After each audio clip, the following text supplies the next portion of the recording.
Assalamualaikum warahmatullahi wabarakatuh. Sampai ketemu lagi teman-teman semuanya ya. Selamat datang kami ucapkan di kelas saya, yaitu aku praktikum akuntansi keuangan ya. Kita masih di praktikum. Lah ini kebetulan ini sudah pertemuan di detik-detik yang materi terakhir ya. Kita masuk kasus 7 ya.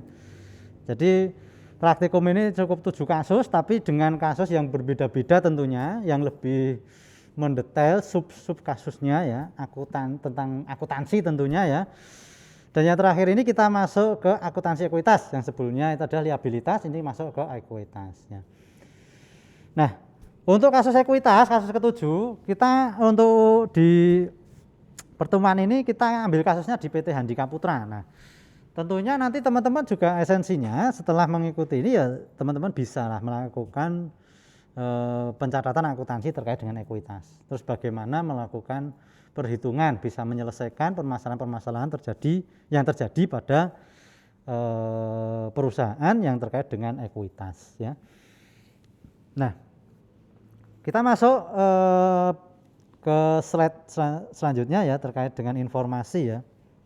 Jadi untuk pertemuan yang ketujuh ini memang pertemuan ke-6 dan ke-7 relatif sedikit untuk PPT-nya ya. Itu nanti teman-teman lebih fokus pengerjaannya di lembar kertas kerja tentunya.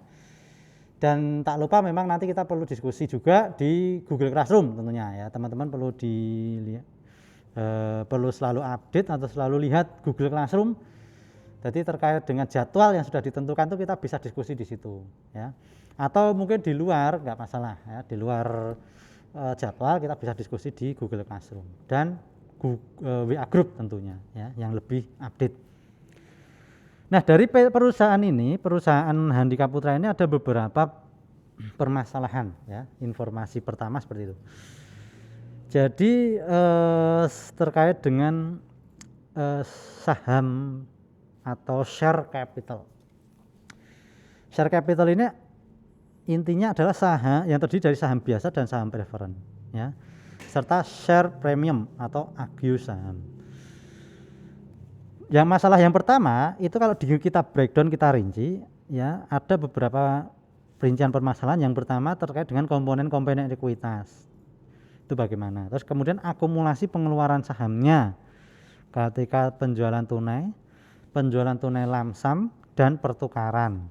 Yang ketiga, akuntansi untuk saham treasury dengan menggunakan metode harga perolehan atau cost metode ya.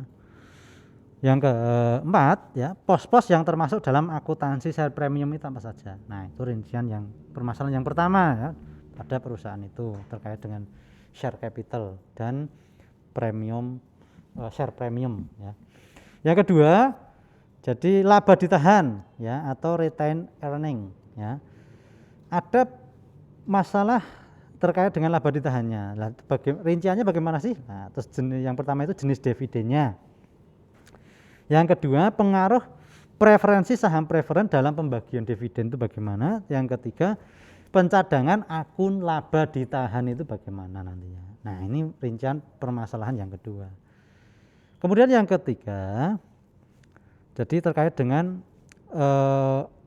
accumulate other comprehensive income. Jadi akumulasi pendapatan atau rugi komprehensif lainnya.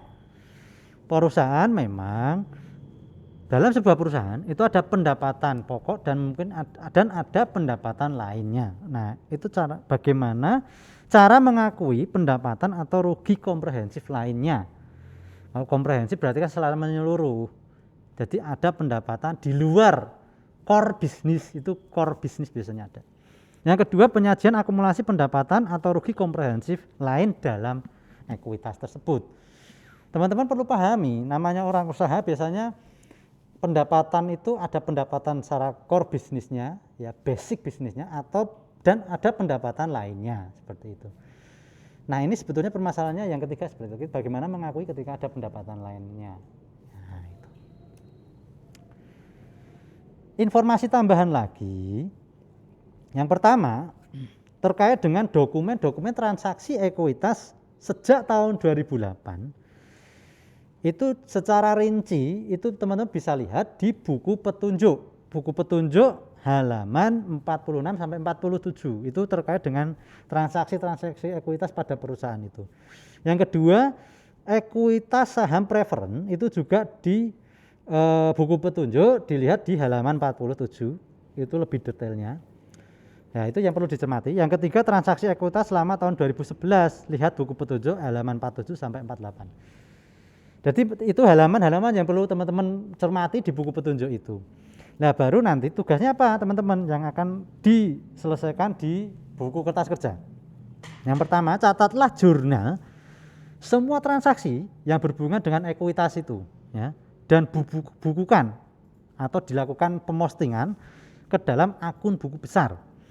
Semua perhitungan yang saudara lakukan harus disertai atau dicantumkan di lembar kertas kerja. Intinya dicatat di lembar kertas kerja, ya.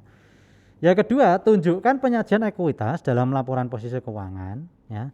Itu mulai tanggal 31 Desember 2018 31 Desember tahun 2008, 2019, 2010 dan 2011. Ya. Maaf, ini ada salah ketik. Jadi yang diminta itu penyajian ekuitas mulai tahun 2008, 2009, bukan 2019. Ini saya salah ketik ya, diralat ya ini ya. Jadi ini harusnya tahun 2009. Nah, ini tadi. Nah, mohon maaf ini sudah saya revisi. Silakan nanti teman-teman dicermati. Terus nanti diselesaikan di lembar kertas kerja bagaimana menyajikan ekuitas dalam laporan posisi keuangan. Tentunya teman-teman masih kami fasilitasi, kami dukung dengan media diskusi di Google Classroom. Silahkan teman-teman nanti kita diskusikan terkait penyelesaian dalam praktik akuntansi keuangan di Google Classroom dan grupnya. Mungkin dari saya cukup sekian dulu. Saya akhiri. Wassalamualaikum warahmatullahi wabarakatuh.